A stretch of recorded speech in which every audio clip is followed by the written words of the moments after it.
Pemirsa, pembangunan infrastruktur tentunya lagi-lagi manfaatnya akan dirasakan oleh rakyat Indonesia. Saya akan bertanya kepada Pak Bas yang sudah menjadi mandor utama bagi pembangunan infrastruktur dan perumahan rakyat di Indonesia sejak 2014. Dengan berbagai pembangunan Pak yang dilakukan dalam 9 bahkan hampir 10 tahun terakhir ini. Bagaimana Pak Bas melihat dampaknya? Apakah sudah ada hasil yang dirasakan oleh masyarakat? Ya, saya kira pertama kalau di bidang PUPR, ya kami infrastruktur itu kan 5, Betul. ya, energi, transportasi, perumahan, sumber daya air, dan telekomunikasi.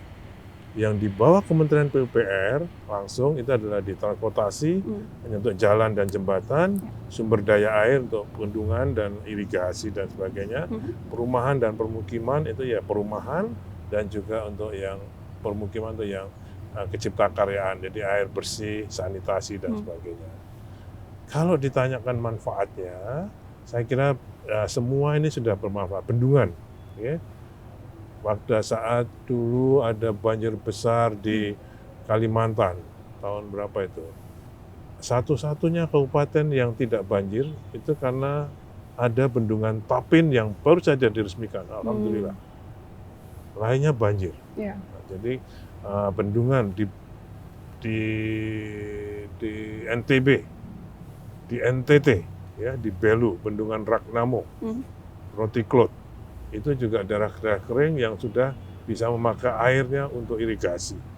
Ya. Jadi kalau dari SDA di sumber daya air, atau di bendungan-bendungan yang sudah terasa manfaatnya. Ini terus akan kita lakukan menyempurnakan pembangunannya dengan pembangunan jaringan irigasinya. Kita membangun 61 bendungan, ya, tahun ini kira-kira 13 yang akan selesai lagi. Yang sudah selesai yang tahun-tahun berikutnya kita lengkapi dengan jaringan irigasinya. Dan ini saya kira manfaatnya sudah bisa meningkatkan tambahan luas tanam dari petani.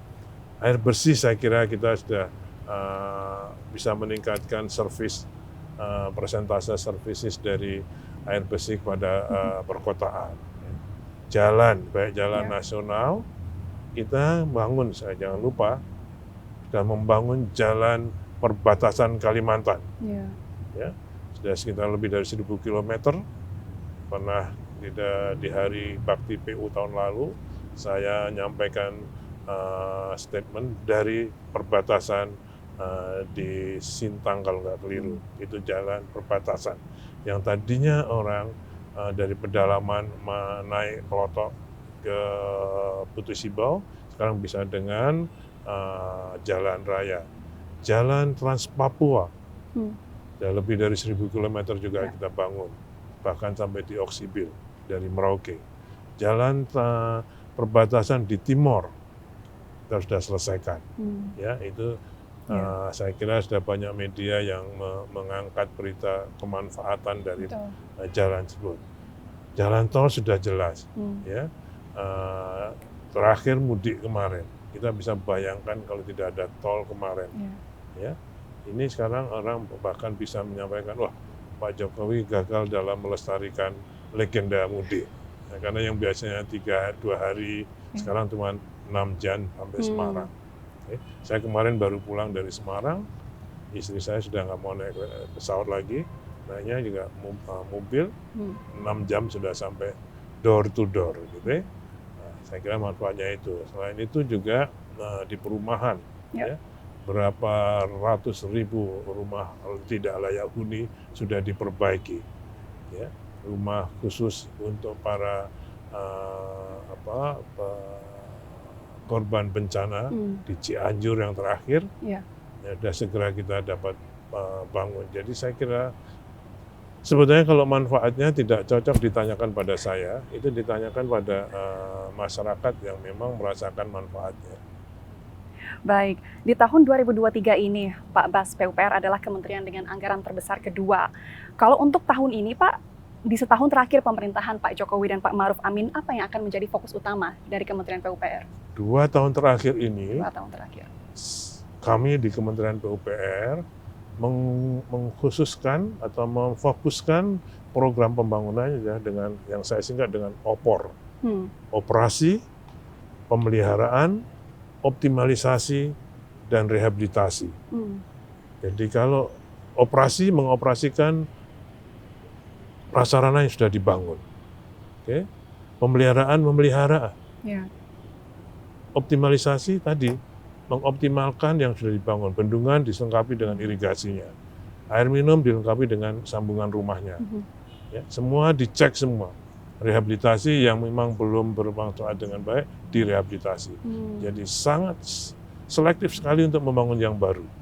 Khususnya yang di 2024 nanti, saya sudah sampaikan kepada para dirjen untuk tidak membangun yang baru, tapi menyelesaikan multi-years proyek yang lalu, sehingga 2024 memang benar-benar bisa selesai dan dimanfaatkan.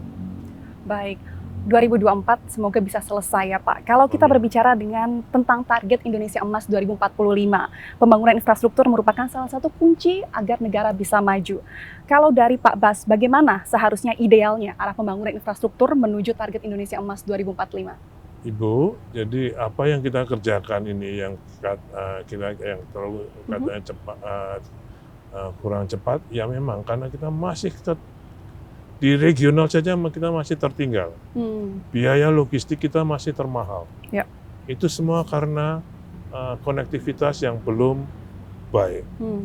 Jadi kita ke depan kalau ingin bersaing dengan regional, dengan negara-negara di ASEAN saja, kita harus memperbaiki, melengkapi konektivitas. Ya, seperti hanya di kawasan industri terpadu di Batang, ya, yang sudah kita 400 hektar sudah kita land clearing, sekarang sedang dibangun.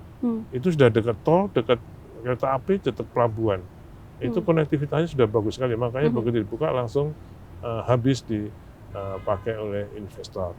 Jadi ke depan kalau kita memang ingin bersaing, menang bersaing dengan negara-negara di regional, konektivitas utamakan ya untuk bisa meningkatkan atau memperkecil biaya logistik.